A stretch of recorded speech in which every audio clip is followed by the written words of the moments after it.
مخ تما ناس تقریبا 100 کسان ناس دا 100 کسان بسوره طاقت لري ها فرمای په جنتی یو سړی کې به الله دومره طاقت خو دی الله اکبر څنګه نعمتونو کو دي څنګه بهترین زید حضور فرمای وی هغه مخلوق داسې مخلوق دی یو الکان دی اغه ته غلمان وای په دې کې مختلف اقوال دي چې دا به مسلمانو ماشومانان چې وفات شوي د هغوی زامن به وي څوک وایي چې نه دا جنتي مخلوق دی دقه د حورو په شان الله رب کریم له زعفرانو نه جوړ کړي انتهایی ښایسته دا به الله رب کریم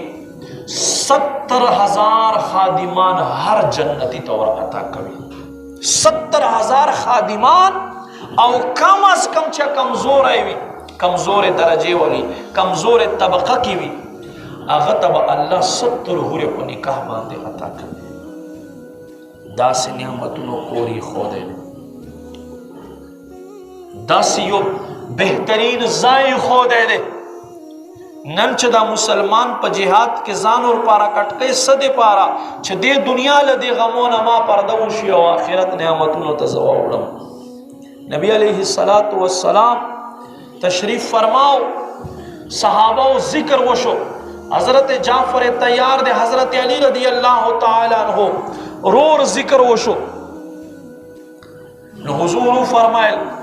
تاسو د ذکر کوي خو په خدای ذات قسم زګورم چې حضرت جعفر تیار په جنت کې جنتی هورو سره لګیا دی او جنت سیر کوي ګرځي جنت کې داس یو زید داس یو بهترین زید ما عزت مندو قدر مند حضور فرمائی وی کد جنتی خزے جنتی ہورے دا خلے لاڑے